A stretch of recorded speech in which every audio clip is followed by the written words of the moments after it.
ವಿದ್ಯಾರ್ಥಿಗಳೇ, ನಾವು ಕಳೆದ ತರಗತಿಯಲ್ಲಿ ಈ ವ್ಯಕ್ತಿತ್ವದ ಮೇಲೆ ಪ್ರಭಾವ ಬೀರುವಂತಹ ಅಂಶಗಳನ್ನು ಕುರಿತಾಗಿ ನೋಡ್ತಾ ಇದ್ವಿ. ಅದರಲ್ಲಿ ನಾವು ಅನುವಂಶೀಯತೆ, ದೈಹಿಕ ರಚನೆ ಮತ್ತು ನಿರ್ನಾಳ ಗ್ರಂಥಿಗಳು ಹೇಗೆ ವ್ಯಕ್ತಿತ್ವದ ವಿಕಾಸದ ಮೇಲೆ ಅಥವಾ ವ್ಯಕ್ತಿತ್ವದ ಬೆಳವಣಿಗೆಯ ಮೇಲೆ ಪ್ರಭಾವ ಬೀರುತ್ತೆ ಅನ್ನುವಂತಹ ಅಂಶಗಳನ್ನು ನೋಡಿದ್ವಿ. ಅದರಲ್ಲಿ ಮೂರನೇದು ನಿರ್ನಾಳ ಗ್ರಂಥಿಗಳು. ಈ ನಿರ್ನಾಳ ಗ್ರಂಥಿಗಳು ಪ್ರತಿಯೊಬ್ಬ ವ್ಯಕ್ತಿಯ ದೇಹ ರಚನೆಯಲ್ಲಿ ಒಂದು ಭಾಗ ಅಂತೇಳಿ ನಾವು ಕರಿತೀವಿ. ಈ ಗ್ರಂಥಿಗಳು ವ್ಯಕ್ತಿಯ ಅವು ಸ್ರವಿಸುವಂತಹ ಹಾರ್ಮೋನುಗಳು ವ್ಯಕ್ತಿಯ ವ್ಯಕ್ತಿತ್ವದ ಮೇಲೆ ಒಳ್ಳೆಯ ಪ್ರಭಾವವನ್ನು ಬೀರ್ಬೋದು ಅಥವಾ ದುಷ್ಪರಿಣಾಮಗಳನ್ನು ಕೂಡ ಅವರ ಸ್ವಭಾವದಲ್ಲಿ ನಾವು ಕಾಣಬಹುದು. ಅದರಲ್ಲಿ ನಾವು ಪಿಟ್ಯುಟರಿ ಗ್ರಂಥಿ, ಈ ಪಿಟ್ಯುಟರಿ ಗ್ರಂಥಿ ಅದು ಸ್ರವಿಸುವಂತಹ ಹಾರ್ಮೋನು ಹೆಚ್ಚಾದರೆ ಏನು ಯಾವ ತರಹದ ಸ್ವಭಾವವನ್ನು ಕಾಣ್ತೀವಿ, ಕಡಿಮೆಯಾದರೆ ಯಾವ ತರಹದ ಸ್ವಭಾವವನ್ನು ಕಾಣ್ತೀವಿ ಅನ್ನೋದನ್ನು ನಾವು ನೋಡಿದ್ವಿ. ಈಗ ಎರಡನೇದು ಥೈರಾಯ್ಡ್ ಗ್ರಂಥಿ.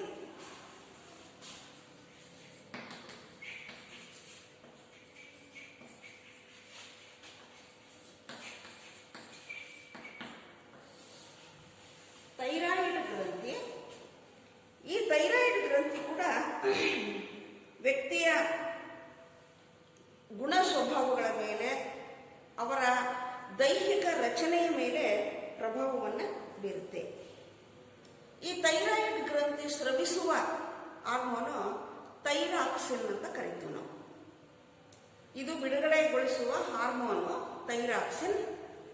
ಈ ಥೈರಾಕ್ಸಿನ್ ಎಂತಕ್ಕಂತಹ ಹಾರ್ಮೋನು ಜೀವರಾಸಾಯನಿಕ ಕ್ರಿಯೆ, ಚಯಾಪಚಯ ಕ್ರಿಯೆ, ದೈಹಿಕ ಮತ್ತು ಮಾನಸಿಕ ಬೆಳವಣಿಗೆಯಲ್ಲಿ ಪ್ರಮುಖ ಪಾತ್ರವನ್ನು ವಹಿಸುತ್ತೆ ಅನ್ನೋದನ್ನು ನಾನು ಸೂಕ್ಷ್ಮವಾಗಿ ನಿಮಗೆ ಹೇಳಿದ್ದೆ. ಈಗ ಈ ಥೈರಾಯ್ಡ್ ಗ್ರಂಥಿ ಸ್ರವಿಸುವ ಥೈರಾಕ್ಸಿನ್ ಎಂತಕ್ಕಂತಹ ಹಾರ್ಮೋನು ದೇಹದಲ್ಲಿ ಹೆಚ್ಚು ಥೈರಾಕ್ಸಿನ್ ಅನ್ನು ಬಿಡುಗಡೆ ಮಾಡಿದರೆ ಏನು ಸ್ವಭಾವ ಲಕ್ಷಣಗಳನ್ನು ನಾವು ವ್ಯಕ್ತಿಗಳಲ್ಲಿ ಕಾಣ್ತೀವಿ, ಅಥವಾ ಇದು ಕಡಿಮೆ ಹಾರ್ಮೋನನ್ನು ಸ್ರವಿಸಿದರೆ ಯಾವ ರೀತಿಯ ಲಕ್ಷಣಗಳು ಮತ್ತು ಸ್ವಭಾವಗಳನ್ನು ವ್ಯಕ್ತಿಗಳಲ್ಲಿ ಕಾಣ್ತೀವಿ ಅಂತಕ್ಕಂಥದ್ದನ್ನು ನೋಡೋಣ. ಈ ಥೈರಾಯ್ಡ್ ಗ್ರಂಥಿ ಸ್ರವಿಸುವ ಥೈರಾಕ್ಸಿನ್ ಹಾರ್ಮೋನು ಮಕ್ಕಳ ಬಾಲ್ಯಾವಸ್ಥೆಯಲ್ಲಿ ಅಥವಾ ಬಾಲ್ಯದಲ್ಲಿ ಹಾರ್ಮೋನನ್ನು ಇದು ಬಿಡುಗಡೆಗೊಳಿಸಬೇಕು ಅಂದರೆ ಇದು ಆ ಮಕ್ಕಳ ದೈಹಿಕ ಮತ್ತು ಮಾನಸಿಕ ಬೆಳವಣಿಗೆಯ ಮೇಲೆ ಪ್ರಭಾವವನ್ನು ಬೀರುತ್ತೆ. ಈಗ ಈ ಥೈರಾಯ್ಡ್ ಗ್ರಂಥಿ ದೇಹದಲ್ಲಿ ಹೆಚ್ಚು ಹಾರ್ಮೋನ್ಗಳನ್ನು ಬಿಡುಗಡೆ ಮಾಡಿದರೆ ಏನಾಗುತ್ತೆ ಅಂತ ಹೇಳಿದ್ರೆ ಅದರ ಲಕ್ಷಣಗಳೇನು ಅಂತೇಳಿ ನಾವು ನೋಡೋದಾದ್ರೆ, ಮಾನಸಿಕ ಕಳವಳ, ಗೊಂದಲ, ಮೆಂಟಲಿ ಅಥವಾ ಮಾನಸಿಕವಾಗಿ ಗೊಂದಲಕ್ಕೊಳಗಾಗ್ತಾರೆ.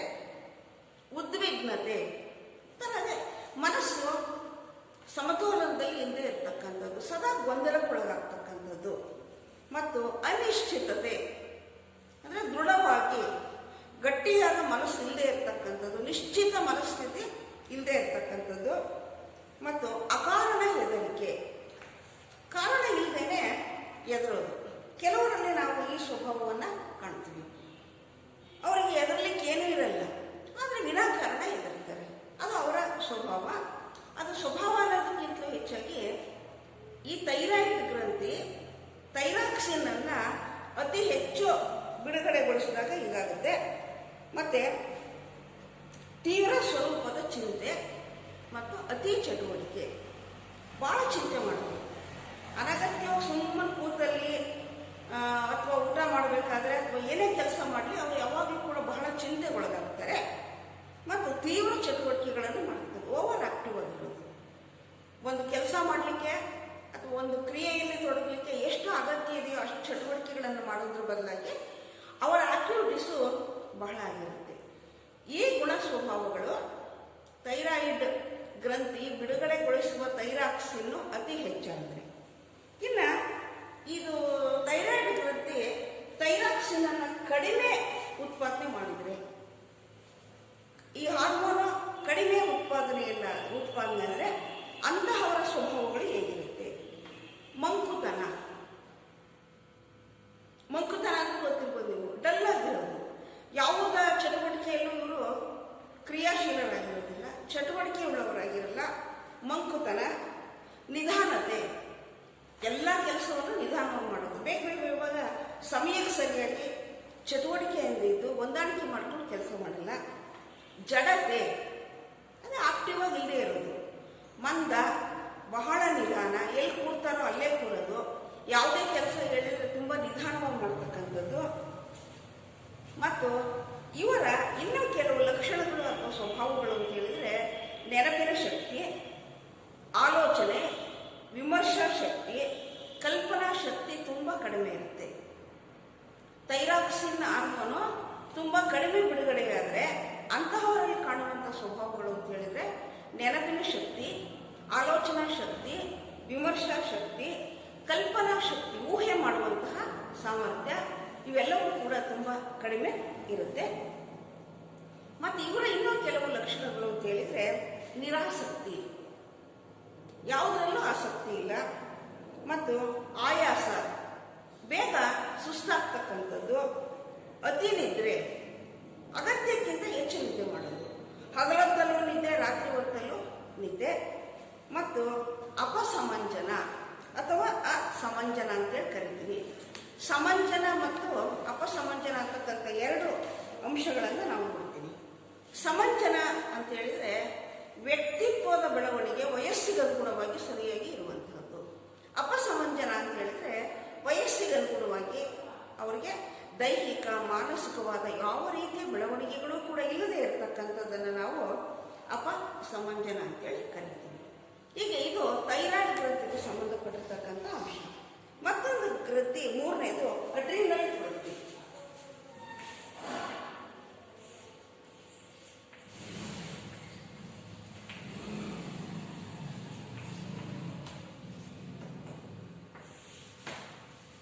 ಅಡ್ರಿನಲ್ ಗ್ರಂಥಿ, ಈ ಒಂದು ಗ್ರಂಥಿ ಇದು ಕೂಡ ಪ್ರತಿಯೊಬ್ಬ ವ್ಯಕ್ತಿಗಳ ದೇಹದಲ್ಲಿ ಇರುವಂತಹ ಒಂದು ನಿರ್ನಾಳ ಗ್ರಂಥಿ. ಈ ಅಡ್ರಿನಲ್ ಗ್ರಂಥಿ ಉತ್ಪಾದಿಸುವ, ಸ್ರವಿಸುವ ಹಾರ್ಮೋನು ಅಡ್ರಿನಾಲಿನ್ ಎಂತಕ್ಕಂಥದ್ದು.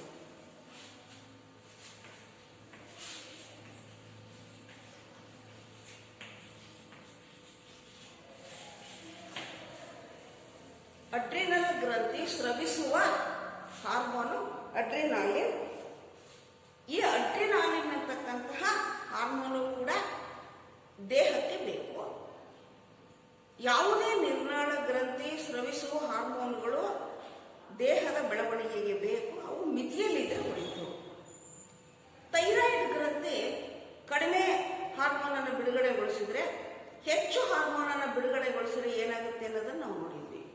ಈಗ ಈ ಅಡ್ರಿನಲ್ ಗ್ರಂಥಿ ಅಗತ್ಯಕ್ಕಿಂತ ಹೆಚ್ಚು ಹಾರ್ಮೋನ್ ಬಿಡುಗಡೆ ಮಾಡಿದರೆ ಏನಾಗುತ್ತೆ, ಕಡಿಮೆ ಹಾರ್ಮೋನನ್ನು ಬಿಡುಗಡೆ ಮಾಡಿದರೆ ಏನಾಗುತ್ತೆ ಅಂತ.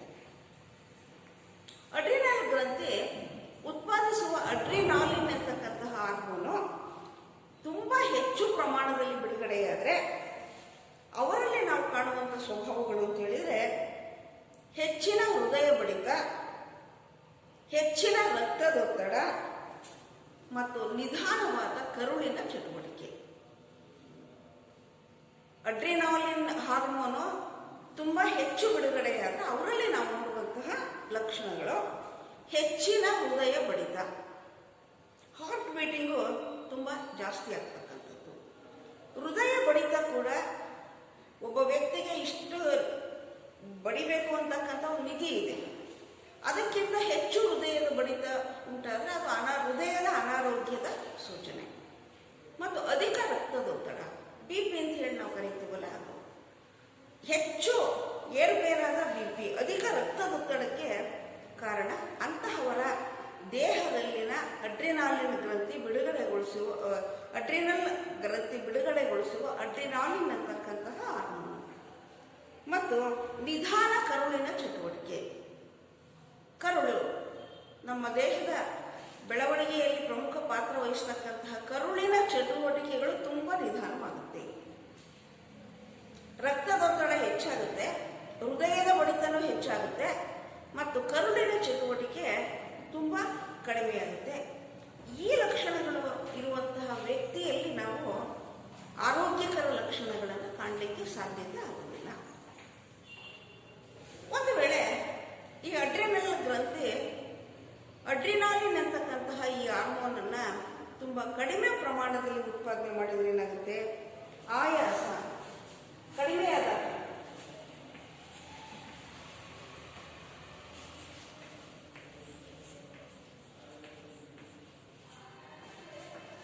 ಆಲಸ್ಯ, ಈ ಎಲ್ಲ ಲಕ್ಷಣಗಳನ್ನು ನಾವು ಕೆಲವರಲ್ಲಿ ನೋಡ್ತೀವಿ. ಮತ್ತು ರೋಗ ನಿರೋಧಕ ಶಕ್ತಿ ಕಡಿಮೆ,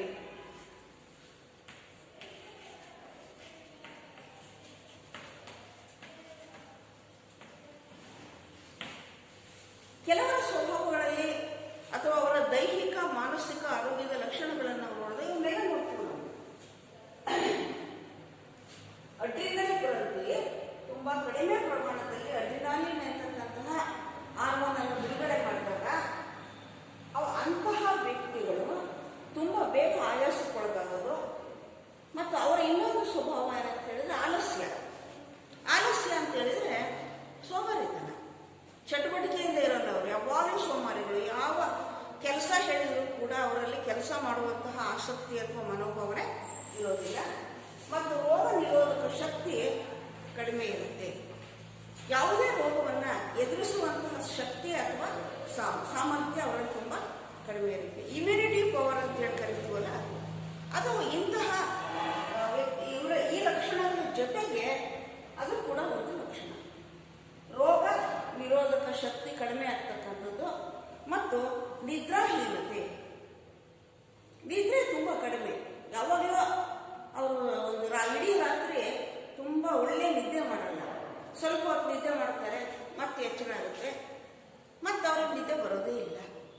ಯಾವಾಗ ನಿದ್ದೆ ಕಡಿಮೆ ಆಗುತ್ತೋ, ರಾತ್ರಿಯ ನಿದ್ದೆ ಚೆನ್ನಾಗಾಗ್ಬಿಟ್ರೆ ವ್ಯಕ್ತಿ ಬೆಳಗ್ಗೆ ತುಂಬ ಚಟುವಟಿಕೆಯಿಂದ ಇರ್ತಾನೆ. ರಾತ್ರಿ ನಿದ್ದೆಯ ಕೊರತೆ ಯಾವಾಗಾಗುತ್ತೋ ಆಗ ವ್ಯಕ್ತಿಯಲ್ಲಿ ನಾವು ಕಾಣುವಂಥ ಲಕ್ಷಣಗಳೇ ಆಯಾಸ, ಆಲಸ್ಯ ಕಾಣುತ್ತೆ. ಇವು ಈ ಲಕ್ಷಣಗಳು ನಾವು ನೋಡೋದು ಅಡ್ರಿನಲ್ ಗ್ರಂಥಿ ಬಿಡುಗಡೆಗೊಳಿಸುವ ಅಡ್ರಿನಾಲಿನ್ ಅಂತಕ್ಕಂತಹ ಹಾರ್ಮೋನು ತುಂಬ ಕಡಿಮೆ ಹಾರ್ಮೋನನ್ನು ಬಿಡುಗಡೆ ಮಾಡಿದಾಗ. ಅರ್ಥ ಆಯ್ತಲ್ಲ?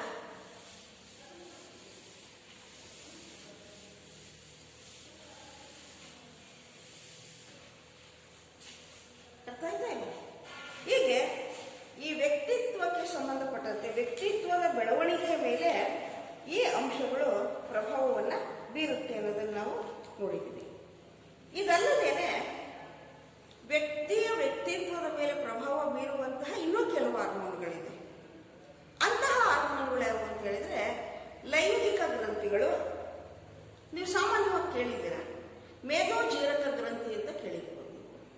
ಮತ್ತು ಪ್ಯಾರಾಥೈರಾಯಿಡ್ ಗ್ರಂಥಿ,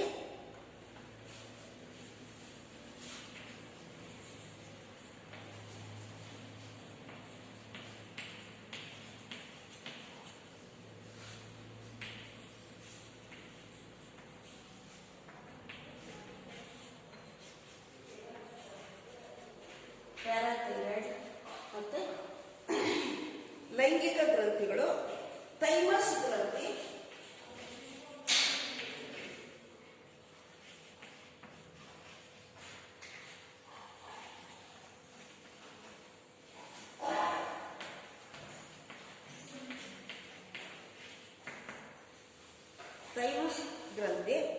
ಮತ್ತು ಪೀನಲ್ ಗ್ರಂಥಿ.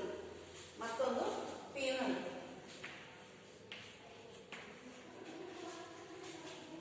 ಇದುವರೆಗೂ ನಾವು ನೋಡಿದಂತಹ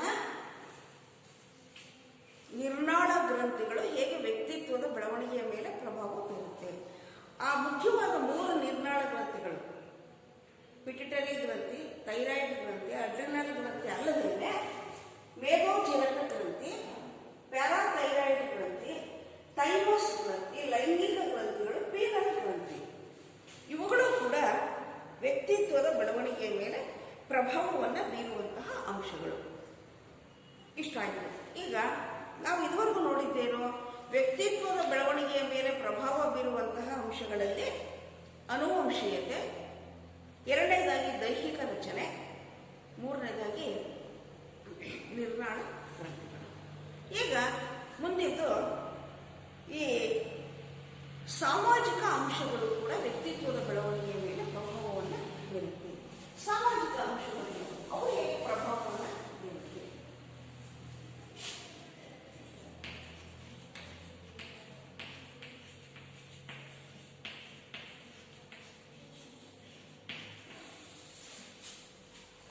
ಸಾಮಾಜಿಕ ಅಂಶಗಳು ಕೂಡ ವ್ಯಕ್ತಿತ್ವದ ಬೆಳವಣಿಗೆಯ ಮೇಲೆ ಪ್ರಭಾವವನ್ನು ಬೀರುತ್ತೆ. ಈಗ ಒಂದೊಂದಾಗಿ ನಾವು ಈ ಸಾಮಾಜಿಕ ಅಂಶಗಳನ್ನು ಕುರಿತು ನೋಡೋದಾದ್ರೆ, ಮನುಷ್ಯನನ್ನು ನಾವು ಮೂಲತಃ ಸಮಾಜ ಜೀವಿ ಅಥವಾ ಸಂಘಜೀವಿ ಅಂತೇಳಿ ಕರಿತೀವಿ. ಸಮಾಜದ ನೆರವಿಲ್ಲದೆ, ಸಹಾಯವಿಲ್ಲದೆ ನಾವು ಬದುಕಲಿಕ್ಕೆ ಸಾಧ್ಯತೆ ಇಲ್ಲ. ಮೂಲತಃ ಮನುಷ್ಯ man is A social being ಅಂತೇಳಿ ನಾವು ಕರಿತೀವಿ. ಈ ಸಾಮಾಜಿಕವಾಗಿರ್ತಕ್ಕಂಥ ಅಂಶಗಳಲ್ಲಿ ಬರುವಂತಹದ್ದು ಸಾಮಾಜಿಕ ಪರಿಸರ ಅಂತ ಕೂಡ ನಾವು ಕರೀತೀವಿ. ಇದರಲ್ಲಿ ಮುಖ್ಯವಾಗಿ ನಾವು ಮೂರು ರೀತಿಯಲ್ಲಿ ಹೇಳ್ಬೋದು: ಕೌಟುಂಬಿಕ ಪರಿಸರ, ಶಾಲಾ ಪರಿಸರ ಮತ್ತು ಸಾಮಾಜಿಕ ಅಥವಾ ಸಮೂಹದ ಪರಿಸರ. ಮೊದಲನೇದಾಗಿ ನಾವು ಕೌಟುಂಬಿಕ ಪರಿಸರ ಅಥವಾ ಕುಟುಂಬದ ಪರಿಸರ.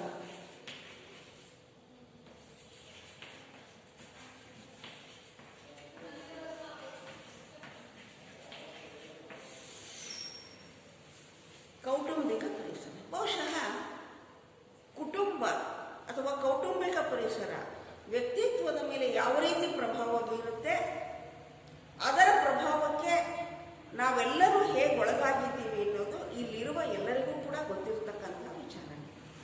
ಏಕೆಂದರೆ ಯಾವುದೇ ಒಂದು ದೇಶದ ಅಥವಾ ಒಂದು ರಾಜ್ಯದವನ್ನು ನಾವು ಉದಾಹರಣೆಗೆ ತಗೊಂಡ್ರೆ ಅಲ್ಲಿ ಆ ಸಮಾಜದ ಮೂಲಭೂತ ಘಟಕನೇ ಕುಟುಂಬ.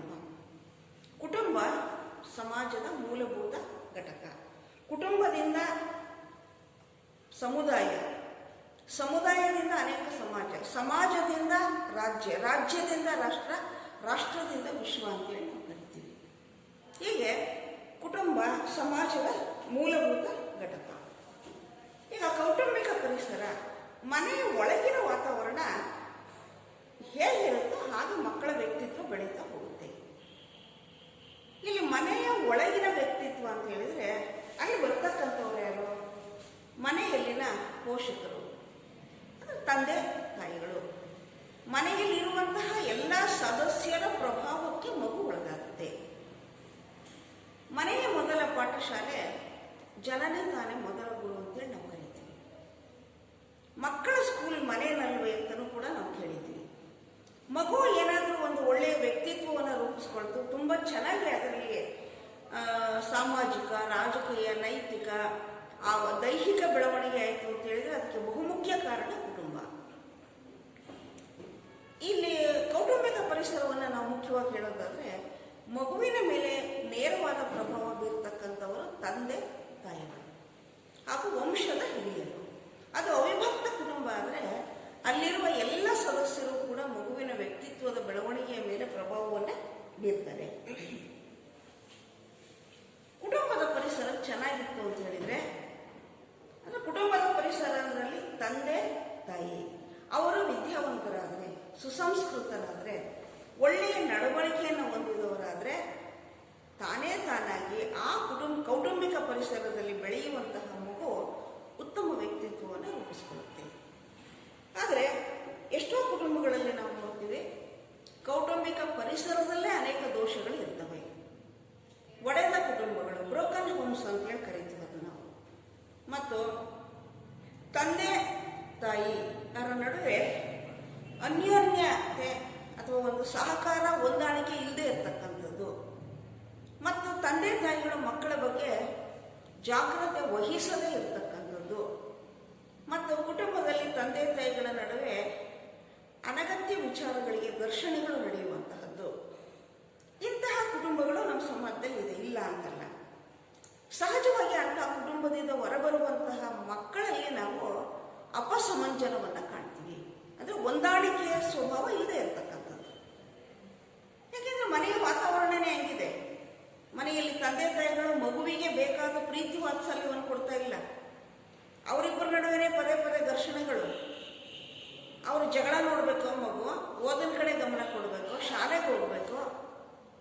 ಮತ್ತು ವಿಚ್ಛೇದನಗಳು, ಕೌಟುಂಬಿಕ ವ್ಯವಸ್ಥೆಯಲ್ಲಿ ಇವತ್ತು ನಾವು ಹೆಚ್ಚು ಹೆಚ್ಚು ವಿಚ್ಛೇದನಗಳನ್ನು ಕಾಣ್ತಾ ಇದ್ದೀವಿ.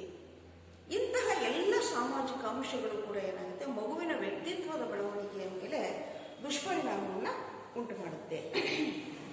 ಆಮೇಲೆ ಪೋಷಕರು ಮಕ್ಕಳನ್ನು ಹೇಗೆ ಬೆಳೆಸ್ತಾರೆ, ಎಷ್ಟು ಪ್ರೀತಿ ತೋರಿಸ್ತಾರೆ, ಮಕ್ಕಳೊಡನೆ ಯಾವ ರೀತಿಯ ಒಂದು ಅನ್ಯೋನ್ಯತೆಯನ್ನ ಸಂಬಂಧವನ್ನು ಇಟ್ಕೊಂಡಿದ್ದಾರೆ, ಮಕ್ಕಳ ಬೇಕು ಬೇಡಗಳನ್ನು ಅವರು ಹೇಗೆ ಗಮನಿಸ್ತಾರೆ, ಇದೆಲ್ಲ ಪಾಸಿಟಿವ್ ಆಗಿತ್ತು, ಧನಾತ್ಮಕವಾಗಿತ್ತು ಅಂತ ಹೇಳಿದ್ರೆ ಸಹಜವಾಗಿ ಅಂತ ಕುಟುಂಬದಲ್ಲಿ ಬೆಳೆಯುವಂತಹ ಮಕ್ಕಳಲ್ಲಿ ನಾವು ಉತ್ತಮ ವ್ಯಕ್ತಿತ್ವವನ್ನು ಮಾಡಲಿಕ್ಕೆ ಸಾಧ್ಯತೆ ಆಗುತ್ತೆ.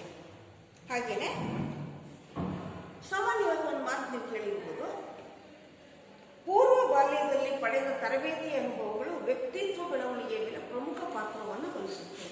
ಪೂರ್ವ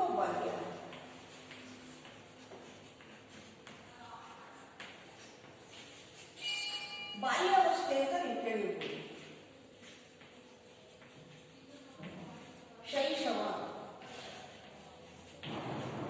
ಶೈಶವ ಅಂದ್ರೆ ಹುಟ್ಟಿನಿಂದ 5 ವರ್ಷಗಳು, 6ರಿಂದ 12 ಬಾಲ್ಯಾವಸ್ಥೆ. ಇದು ಪೂರ್ವ ಬಾಲ್ಯ ಅಂತ ಹೇಳಿದ್ರೆ 6ರಿಂದ 9 ವರ್ಷ.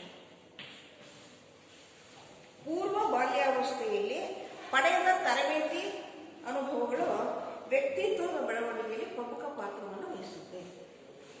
ಪೂರ್ವ ಬಾಲ್ಯದಲ್ಲಿ 6ರಿಂದ 9 ವರ್ಷದ ಅವಧಿಯ ಒಳಗಿನ ಮಕ್ಕಳು ಕುಟುಂಬದಲ್ಲಿ ಎಂತಹ ಅನುಭವಗಳನ್ನು ಪಡಿತಾರೋ ಆ ಅನುಭವಗಳೆಲ್ಲವೂ ಕೂಡ ಮಗುವಿನ ಮೇಲೆ ತರಬೇತಿ ಪಡಿತಾರೋ ಅವೆಲ್ಲವೂ ಕೂಡ ಮಗುವಿನ ಮೇಲೆ ಒಂದು ಧನಾತ್ಮಕವಾದ ಪ್ರಭಾವವನ್ನು ಬೀರುತ್ತೆ.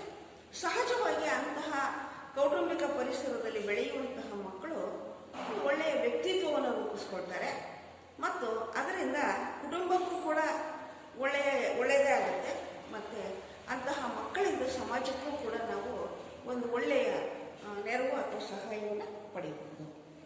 ಸಹಜವಾಗಿ ನಾನು ಹೇಳ್ತೀನಿ ನಿಮಗೆ, ಕೌಟುಂಬಿಕ ಪರಿಸರ ಅಥವಾ ವಾತಾವರಣದಲ್ಲಿ ಒಳ್ಳೆಯ ಧನಾತ್ಮಕ ಧೋರಣೆ ಇತ್ತು, ಪೋಷಕರು ವಿದ್ಯಾವಂತರಾಗಿ ಮಕ್ಕಳಿಗೆ ಉತ್ತಮ ನೈತಿಕತೆಯನ್ನು ರೂಢಿಸ್ಕೊಟ್ರೆ, ಮಕ್ಕಳ ಬೆಳವಣಿಗೆಯ ಮೇಲೆ ಅವರು ಜವಾಬ್ದಾರಿಯನ್ನು ವಹಿಸ್ಕೊಡ್ರೆ, ಪ್ರೀತಿ ವಾತ್ಸಲ್ಯ ಮಮತೆಯನ್ನು ತೋರಿಸಿದ್ರೆ, ಮಕ್ಕಳ ಅಗತ್ಯಗಳನ್ನು ಪೂರೈಸಿದರೆ ಸಹಜವಾಗಿ ಅಂತ ಕುಟುಂಬದಲ್ಲಿ ಬೆಳೆಯುವಂತಹ ಮಕ್ಕಳು ತಾನಾಗಿ ಉತ್ತಮ ವ್ಯಕ್ತಿತ್ವವನ್ನು ರೂಪಿಸ್ಕೊಳ್ತಾರೆ. ಆಮೇಲೆ ಕುಟುಂಬದಲ್ಲಿ ನಾವು ಕಾಣುವಂತಹ ಗಮನಿಸಬೇಕಾದ ಮತ್ತೊಂದು ಅಂಶ ನೈತಿಕತೆ.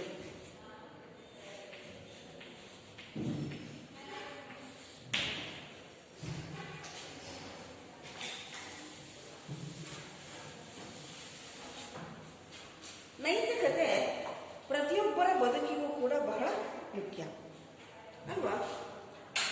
ಪೋಷಕರಲ್ಲಿ ಪೋಷಕರ ನೈತಿಕ ಮಟ್ಟ, ಅವರ ನೈತಿಕ ನಡವಳಿಕೆಗಳು ತುಂಬ ಚೆನ್ನಾಗಿತ್ತು ಅಂತ ಹೇಳಿದ್ರೆ ಸಹಜವಾಗಿ ಅಂತಹ ಕುಟುಂಬದಿಂದ ಹೊರಬರುವಂತಹ ಮಕ್ಕಳಲ್ಲೂ ಕೂಡ ನಾವು ಉತ್ತಮ ನೈತಿಕ ಬೆಳವಣಿಗೆಯನ್ನು ಕಾಣಲಿಕ್ಕೆ ಸಾಧ್ಯತೆ ಆಗುತ್ತೆ. ಎರಡನೇದು ಶಾಲೆಯ ಪ್ರಭಾವ.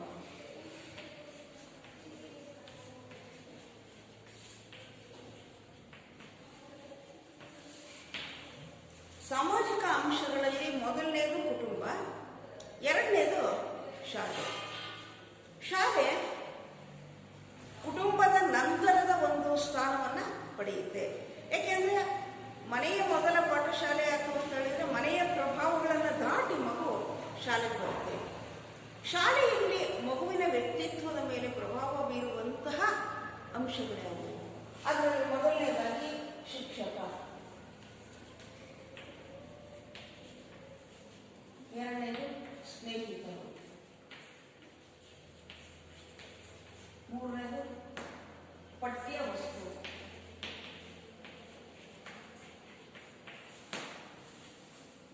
ಮಕ್ಕಳ ವ್ಯಕ್ತಿತ್ವದ ಬೆಳವಣಿಗೆಯ ಮೇಲೆ ತಂದೆ ತಾಯಿಗಳು ಕುಟುಂಬದ ಸದಸ್ಯರು ಹೇಗೆ ಉತ್ತಮ ಪ್ರಭಾವವನ್ನು ಬೀರ್ತಾರೋ ಹಾಗೆ ಶಾಲಾ ವಾತಾವರಣದಲ್ಲಿ ಮಗುವಿನ ವ್ಯಕ್ತಿತ್ವದ ಮೇಲೆ ಉತ್ತಮ ಪ್ರಭಾವ ಬೀರುವಂತಹ ಮುಖ್ಯ ವ್ಯಕ್ತಿ ಶಿಕ್ಷಕ. ಇಲ್ಲಿ ಮಕ್ಕಳಿಗೆ ಪಾಠ ಹೇಳೋದು ಅಥವಾ ಪಠ್ಯ ವಸ್ತುವಿನ ವಿಚಾರಗಳನ್ನು ಕಲಿಸಿದ್ರೆ ನನ್ನ ಜವಾಬ್ದಾರಿ ಮುಗೀತು ಅಂತ ಯಾವತ್ತೂ ಭಾವಿಸ್ಬಾರ್ದು. ಶಿಕ್ಷಕನ ಬಹುಮುಖ್ಯ ಕರ್ತವ್ಯ ಏನು ಅಂತ ಹೇಳಿದ್ರೆ, ಬೋಧನೆಯ ಜೊತೆಗೆ ವಿದ್ಯಾರ್ಥಿಗಳ ಬಹುಮುಖ ವ್ಯಕ್ತಿತ್ವದ ಬೆಳವಣಿಗೆಗೆ ನಾನು ಹೇಗೆ ಸಹಾಯಕ ಆಗಬೇಕು, ಪಠ್ಯದ ವಿಚಾರಗಳು, ಪಠ್ಯ ಪೂರಕ ಚಟುವಟಿಕೆಗಳ ಜೊತೆಗೆ ಶಿಕ್ಷಕ ಒಬ್ಬ ಆದರ್ಶ ವ್ಯಕ್ತಿ ಆಗಬೇಕು. ಅವನು ನೈತಿಕತೆಯನ್ನು ರೂಪಿಸ್ಕೊಳ್ಬೇಕು. ಅವನಲ್ಲಿ ಇರ್ತಕ್ಕಂತಹ ಉತ್ತಮ ವ್ಯಕ್ತಿತ್ವದ ಅಂಶಗಳು ವಿದ್ಯಾರ್ಥಿಗಳ ಮೇಲೆ ನೇರ ಪ್ರಭಾವವನ್ನು ಬೀರುತ್ತೆ. ಅದಕ್ಕೊಂದು ಮಾತಿದೆ, ನಿಮಗೆ ಗೊತ್ತಿರ್ಬೋದು, as is the teacher so is the child. ಶಿಕ್ಷಕನಿದ್ದಂತೆ ಮಗು. ಆದ್ದರಿಂದ ಶಿಕ್ಷಕ ಹೇಗಿರಬೇಕು? A good teacher is a friend, philosopher and a guide ಅಂತೇಳಿ ಕರಿತೀವಿ. ಒಬ್ಬ ಅತ್ಯುತ್ತಮ ಶಿಕ್ಷಕನ ಕೆಲಸ ಏನು ಅಂತ ಹೇಳಿದ್ರೆ, ಅವರು ಮಾದರಿ ವ್ಯಕ್ತಿಯಾಗಿರಬೇಕು, ಒಳ್ಳೆಯ ಗುಣ ಸ್ವಭಾವಗಳಿರಬೇಕು, ನೈತಿಕತೆಯನ್ನು ರೂಪಿಸ್ಕೊಂಡಿರಬೇಕು. ಅವರ ವಿದ್ಯಾರ್ಥಿಗಳ ಜೊತೆ ಫ್ರೆಂಡ್, ಸ್ನೇಹಿತರ ಉಪಾಧಿಯಲ್ಲಿ ತರಗತಿಯ ಹೊರಗಡೆ ವರ್ತಿಸಬೇಕು. ಆಮೇಲೆ ಅವನು ತತ್ವಜ್ಞಾನಿಯಾಗಿರಬೇಕು, ಅಸಂಖ್ಯಾತ ವಿಚಾರಗಳನ್ನು, ಜ್ಞಾನವನ್ನು ಅವನು ಪಡ್ಕೊಂಡಿರಬೇಕು. ಆ್ಯಂಡ್ ಎ ಗೈಡ್, ಒಬ್ಬ ಅತ್ಯುತ್ತಮ ಮಾರ್ಗದರ್ಶಕನಾಗಿರಬೇಕು. ಸಹಜವಾಗಿ ನಾವು ನೋಡ್ತೀವಿ ಚಿಕ್ಕ ಮಕ್ಕಳಲ್ಲಿ ಅವ್ರ ಸ್ವಭಾವ ಏನು ಅಂದರೆ, ಪೋಷಕರು ಏನಾದರೂ ಪ್ರಶ್ನೆ ಮಾಡಿದ್ರು ಅವ್ರು ಏನಂತಾರೆ, ಇಲ್ಲಪ್ಪ ನಮ್ಮ ಟೀಚರ್ ಹೇಳ್ಕೊಟ್ರು, ಇಲ್ಲ ನಮ್ಮ ಮೇಡಮ್ ಹೀಗೆ ಹೇಳಿರೋದು, ಅವ್ರು ಇರೋದೇ ಹೀಗೆ ಅಂತಾರೆ. ಅದಕ್ಕೆ ನೇರವಾಗಿ ಮಗು ಮನೆಯಿಂದ ಹೊರಗೆ ಬಂದ ಮೇಲೆ ಶಾಲೆಯ ಪ್ರಭಾವಕ್ಕೊಳಗಾಗೋದ್ರಿಂದ ಶಾಲೆಯಲ್ಲಿ ಶಿಕ್ಷಕನಾಗಿರ್ತಕ್ಕಂಥವನು ಮಕ್ಕಳನ್ನು ಪ್ರೀತಿ ವಿಶ್ವಾಸದಿಂದ ತನ್ನ ಕಡೆಗೆ ಸೆಳ್ಕೊಂಡು, ಪಕ್ಷಪಾತ ಮಾಡದೆ, ಮಕ್ಕಳನ್ನು ದ್ವೇಷಿಸದೆ, ಪ್ರೀತಿಯ ಅನುಕಂಪದಿಂದ ತನ್ನ ಜವಾಬ್ದಾರಿಯುತ ಕರ್ತವ್ಯವನ್ನು ನಿರ್ವಹಿಸಿ ಮಕ್ಕಳ ವ್ಯಕ್ತಿತ್ವವನ್ನು ರೂಪಿಸುವಲ್ಲಿ ಆತ ಪ್ರಮುಖವಾದ ಪಾತ್ರವನ್ನು ವಹಿಸ್ತಾನೆ. ಮತ್ತು ಶಿಕ್ಷಕ ಒಬ್ಬ ಆದರ್ಶ ವ್ಯಕ್ತಿಯಾಗಿರಬೇಕು. ಆದರ್ಶಗಳನ್ನು ರೂಢಿಸ್ಕೊಳ್ಬೇಕು ಅವನು. ಯಾಕೆಂದರೆ ಮಕ್ಕಳು ಶಾಲೆಯಲ್ಲಿ ಅನುಕರಣೆ ಮಾಡೋದು ಶಿಕ್ಷಕರನ್ನು. ಅದರ ಜೊತೆಗೆ ಸ್ನೇಹಿತರು, ಅವನು ಯಾವ ಸ್ನೇಹಿತರ ಪ್ರಭಾವಕ್ಕೊಳಗಾಗ್ತಾನೆ, ಎಂತಹ ಸ್ನೇಹಿತರ ಸಂಪರ್ಕದಲ್ಲಿ ಅವನಿರ್ತಾನೆ ಅನ್ನೋದು ಕೂಡ ಅವನ ವ್ಯಕ್ತಿತ್ವದ ಬೆಳವಣಿಗೆಯ ಮೇಲೆ ಪ್ರಭಾವವನ್ನು ಬೀರುತ್ತೆ. ಮತ್ತು ಪಠ್ಯವಸ್ತು, ಶಾಲೆಗಳಲ್ಲಿ ನಾವು ಅಳವಡಿಸುವಂಥ ಪಠ್ಯ ವಸ್ತುವಿನಲ್ಲಿರ್ತಕ್ಕಂಥ ವಿಚಾರಗಳು, ಅದರಲ್ಲಿ ಇರ್ತಕ್ಕಂಥ ಅಂಶಗಳು ಕೂಡ ಮಗುವಿನ ವ್ಯಕ್ತಿತ್ವದ ಮೇಲೆ ಒಂದು ಸ್ವಲ್ಪ ಮಟ್ಟಿಗಾದರೂ ಪ್ರಭಾವವನ್ನು ಬೀರುತ್ತೆ. ಆದ್ದರಿಂದ ಪಠ್ಯವಸ್ತುವನ್ನು ರಚನೆ ಮಾಡಬೇಕಾದ್ರೆ ಪಠ್ಯವಸ್ತು ರಚನಾ ತಜ್ಞರು ಅದು ವ್ಯಕ್ತಿತ್ವವನ್ನು ರೂಪಿಸುವಲ್ಲಿ ಏನು ಪಾತ್ರ ವಹಿಸುತ್ತೆ, ಮಗುವಿನ ಮನೋವೈಜ್ಞಾನಿಕ ಅಂಶಗಳನ್ನು ಆಧರಿಸಿಯೇ ಪಠ್ಯವಸ್ತುವಿನ ರಚನೆಯನ್ನು ಮಾಡ್ತಾರೆ. ಮತ್ತು ಅವನ ಸ್ನೇಹಿತರು, ಜೊತೆಗಾರರು ಎಲ್ಲರೂ ಕೂಡ ಶಾಲಾ ವಾತಾವರಣದಲ್ಲಿ ಅವನ ವ್ಯಕ್ತಿತ್ವದ ಮೇಲೆ ಪ್ರಭಾವವನ್ನು ಬೀರುತ್ತಾರೆ. ಮತ್ತು ಮೂರನೇದಾಗಿ ಸಮಾಜದ ಪ್ರಭಾವ. ಸಾಮಾಜಿಕ ಅಂಶಗಳಲ್ಲಿ ಒಂದು ಕುಟುಂಬ, ಎರಡು ಶಾಲೆ, ಮತ್ತು ಮೂರನೇದು ಸಮಾಜದ ಪ್ರಭಾವ.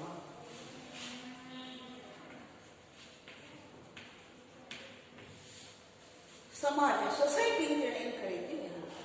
ಸೊಸೈಟಿ ಅಂದ್ರೇನು, ಸಮಾಜ ಅಂದ್ರೇನು? ಇದು ಸಾಮಾಜಿಕ ಸಂಬಂಧಗಳ ಬಲೆ ಅಥವಾ ಜಾಲ ಅಂತೇಳಿ ಕರಿತೀವಿ. Society is A web of social relationship ಅಂತೇಳಿ ಕರಿತೀವಿ ನಾವು. ಇದು ಸಾಮಾಜಿಕ ಸಂಬಂಧಗಳ ಜಾಲ.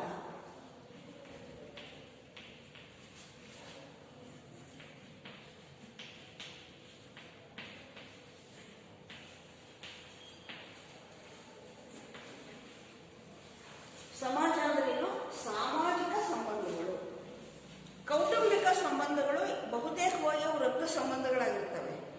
ಆದರೆ ಕುಟುಂಬವನ್ನು ಬಿಟ್ಟು ಹೊರಗಿನ ಜನರ ಜೊತೆ ನಾವು ಹೊಂದುವಂಥ ಸಂಬಂಧಗಳನ್ನು ನಾವು ಸಾಮಾಜಿಕ ಸಂಬಂಧಗಳು ಅಂತ ಕರಿತೀವಿ. ಕೌಟುಂಬಿಕ ಅಥವಾ ರಕ್ತ ಸಂಬಂಧದ ಜೊತೆಗೆ ನಮಗೆ ಬೇಕು ಸಾಮಾಜಿಕ ಸಂಬಂಧಗಳು. ಯಾಕೆಂದರೆ ಹಿಂದೆನೇ ಹೇಳಿದ ನಾನು, ಮನುಷ್ಯ ಮೂಲತಃ ಸಮಾಜಜೀವಿ, ಸಂಘಜೀವಿ. ನಾವೆಲ್ಲ ಬದುಕಿರೋ ಸಮಾಜದಲ್ಲಿ ನಮಗೆ ಸಾಮಾಜಿಕ ಸಂಬಂಧಗಳು ಬೇಕೇ ಬೇಕು. ನೆರೆಹೊರೆಯವರ, ಸಂಘ ಸಂಸ್ಥೆಗಳ, ಹಿರಿಯರ, ದೊಡ್ಡವರ ಸಂಬಂಧಗಳು ಇಲ್ಲದೆ ನಾವು ಸಮಾಜದಲ್ಲಿ ಬದುಕಲಿಕ್ಕೆ ಸಾಧ್ಯತೆ ಇಲ್ಲ. ಆಮೇಲೆ ಸಮಾಜದಲ್ಲಿ ವ್ಯಕ್ತಿ ಮನೆಯಿಂದ ಹೊರಗೆ ಬಂದ ಶಾಲೆ, ಶಾಲಾ ನಂತರ ಆತ ನೇರವಾಗಿ ಸಮಾಜದ ಸಂಪರ್ಕಕ್ಕೆ ಬರ್ತಾನೆ. ಪ್ರತಿಯೊಂದು ಸಮಾಜವೂ ಕೂಡ ತನ್ನದೇ ಆದ ಕಾನೂನು ಕಟ್ಟಳೆಗಳನ್ನು, ರೂಢಿ ಸಂಪ್ರದಾಯಗಳನ್ನು, ಸಂಸ್ಕೃತಿಯನ್ನು ಹೊಂದಿರುತ್ತೆ. ನೀವು ಗಮನಿಸ್ರಿ, ನಾವು ಯಾವುದೇ ಸಾಮಾಜಿಕ ವ್ಯವಸ್ಥೆಯಲ್ಲಿ ಕಾನೂನು ನಿಯಮಗಳನ್ನು, ಸಂಸ್ಕೃತಿ ಸಂಪ್ರದಾಯಗಳನ್ನು ಬಿಟ್ಟು ಹೋಗ್ಲಿಕ್ಕೆ ಬರಲ್ಲ. ನಮಗೆ ಗೊತ್ತಿದ್ದೋ ಗೊತ್ತಿಲ್ಲದೇನೋ ನಾವು ಆ ರೂಢಿ ಸಂಪ್ರದಾಯಗಳಿಗೆ, ಕಾನೂನುಗಳಿಗೆ, ಸಂಸ್ಕೃತಿಗೆ ಒಳಪಡ್ತೀವಿ. ಯಾಕೆಂದ್ರೆ ಅದು ಅನಿವಾರ್ಯ, ಬೇಕೇ ಬೇಕು. ಇಲ್ಲಪ್ಪ ನನಗೆ ಸಮಾಜದ ಸಂಪರ್ಕನೇ ಬೇಡ, ಇಲ್ಲಿನ ನಿಯಮಗಳನ್ನು ನಾನು ಪಾಲಿಸಲ್ಲ, ನಾನು ಹೊರಗಡೆ ಹೋಗ್ತೀನಿ ಅಂತ ಹೋದವನು ಎಷ್ಟೊತ್ತು ಇರೋಕ್ಕಾಗಲ್ಲ, ಮತ್ತು ವಾಪಸ್ ಸಮಾಜಕ್ಕೆ ಬರಲೇಬೇಕು. ಆದ್ದರಿಂದ ಇಲ್ಲಿ ಸಮಾಜದ ಕಾನೂನು ನಿಯಮಗಳನ್ನು ವ್ಯಕ್ತಿ ಪಾಲಿಸಲಿಲ್ಲ ಅಂದರೆ ಸಮಾಜ ಏನು ಮಾಡುತ್ತೆ? ಅವರಿಗೆ ತಕ್ಕ ಶಿಕ್ಷೆ ಇರುತ್ತೆ. Each society is having rules and regulations. ಅದನ್ನು ಯಾರು ವೈಲೇಟ್ ಮಾಡ್ತಾರೋ, ಮೀರ್ತಾರೋ ಅವರಿಗೆ ಸಮಾಜ ಶಿಕ್ಷೆಯನ್ನು ಮಾಡುತ್ತೆ. ಶಿಕ್ಷೆ ಮನೆಯಲ್ಲೂ ಇದೆ, ಶಾಲೆಯಲ್ಲೂ ಇದೆ, ಹಾಗೆ ಸಮಾಜದಲ್ಲೂ ಕೂಡ ಇದೆ. ಆದ್ದರಿಂದ ವ್ಯಕ್ತಿ ತಾನು ಬದುಕಿರುವ, ವಾಸಿಸುವ ಸಮಾಜದ ಸಂಸ್ಕೃತಿ, ಆಚಾರ, ವಿಚಾರಗಳು, ಮೌಲ್ಯಗಳು, ನಡವಳಿಕೆ, ಕಾನೂನು, ಕಟ್ಟಳೆಗಳು, ನಿಯಮಗಳಿಗೆ ಬದ್ಧನಾಗಿರಬೇಕು. ಅವೆಲ್ಲವನ್ನೂ ಕೂಡ ಪಾಲಿಸ್ತಾ ಹೋಗುವಂತಹ ಒಂದು ವ್ಯವಸ್ಥೆಯಲ್ಲಿ ಆತ ಅನೇಕ ವ್ಯಕ್ತಿಗಳ ಜೊತೆ ಈ ಸಾಮಾಜಿಕ ಸಂಬಂಧವನ್ನು ಇಟ್ಕೊಳ್ತಾನೆ.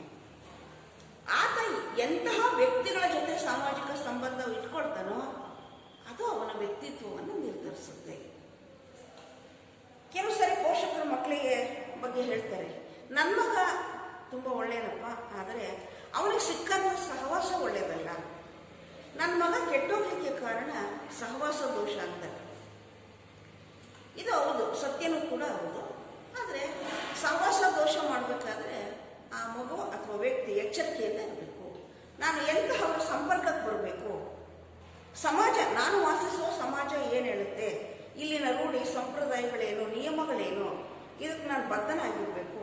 ಇದಕ್ಕೆ ಪ್ರತಿಯೊಬ್ಬ ವ್ಯಕ್ತಿಯೂ ಕೂಡ ಸಮಾಜದ ನಿಯಮಗಳಿಗೆ, ಸಂಪ್ರದಾಯಗಳಿಗೆ ಹೊಂದ್ಕೊಂಡು ಹೋಗ್ಬಿಟ್ರೆ ಯಾವ ಸಮಾಜದಲ್ಲೂ ಯಾವ ಸಮಸ್ಯೆಗಳೂ ಇರಲ್ಲ. ಆದರೆ ನಾವು ನಿರೀಕ್ಷೆ ಪಟ್ಟಂಗೆ ಆಗಲ್ಲ. ಸಮಾಜದಲ್ಲಿ ಒಳ್ಳೆಯದು ಇದೆ, ಕೆಟ್ಟದ್ದು ಇದೆ.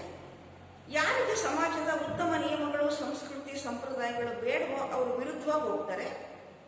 ಅವರ ವಿರುದ್ಧವಾಗಿ ಹೋದಾಗ ಏನಾಗುತ್ತೆ? ಸಹಜವಾಗಿ ಅವರ ವ್ಯಕ್ತಿತ್ವನೂ ಕೂಡ ಕೆಟ್ಟದಾಗಿ ಬೆಳೀತಾ ಹೋಗುತ್ತೆ. ಯಾರು ಅದಕ್ಕೆ ಬದ್ಧರಾಗಿ ನಡ್ಕೊಂಡು ನಿಯಮಬದ್ಧರಾಗಿದ್ದು ನಾನು ಒಳ್ಳೆಯ ವ್ಯಕ್ತಿಯಾಗಿ ಬೆಳಿಬೇಕು ಅಂತ ಹೇಳಿದರೆ ನನ್ನ ಸಮಾಜದ ಒಂದು ವ್ಯಕ್ತಿ ಇದು ನಿಯಮ ಸಂಪ್ರದಾಯಗಳಿಗೆ ನಾನು ಬದ್ಧನಾಗಿರಬೇಕು, ನನಗಿಂತ ಹಿರಿಯರಿಗೆ ಗೌರವ ಕೊಡಬೇಕು, ನೈತಿಕತೆಗೆ, ನೈತಿಕ ನೀತಿ ನಿಯಮಗಳಿಗೆ ನಾನು ಪಾಲಿಸಬೇಕು, ಇಲ್ಲಿನ ವ್ಯವಸ್ಥೆಯಲ್ಲಿ ನಾನು ಒಬ್ಬನಾಗಿ ಬದುಕಬೇಕು, ನಾನು ವಿರೋಧಕ್ಕೆ ಹೋಗಬಾರ್ದು ಅನ್ನುವಂತಹ ಎಚ್ಚರಿಕೆ, ಸಮಯ ಪ್ರಜ್ಞೆ ಯಾರಿಗಿರುತ್ತೋ ಸಹಜವಾಗಿ ಅಂತಹವರು ಉತ್ತಮ ವ್ಯಕ್ತಿತ್ವವನ್ನು ರೂಪಿಸ್ಕೊಳ್ತಾರೆ. ಹೀಗೆ ವ್ಯಕ್ತಿತ್ವದ ಬೆಳವಣಿಗೆಯ ಮೇಲೆ ಪ್ರಭಾವ ಬೀರುವಂತಹ ಅಂಶಗಳು ಮುಖ್ಯವಾಗಿ ಅನುವಂಶೀಯತೆ, ದೈಹಿಕ ರಚನೆ, ನಿರ್ನಾಳ ಗ್ರಂಥಿಗಳು ಮತ್ತು ಸಾಮಾಜಿಕ ಅಂಶಗಳು. ಇಲ್ಲಿಗೆ ಈ ವ್ಯಕ್ತಿತ್ವ ಅನ್ನುವಂಥ ವಿಚಾರಕ್ಕೆ ಸಂಬಂಧಪಟ್ಟಿರ್ತಕ್ಕಂಥ ಎಲ್ಲ ವಿಚಾರಗಳನ್ನು ಕೂಡ ನಾವು ನೋಡಿದರೆ ನಾಳೆ ಮತ್ತೊಂದು ವಿಚಾರ, ಬೇರೆ ಅಧ್ಯಾಯವನ್ನು ನಾವು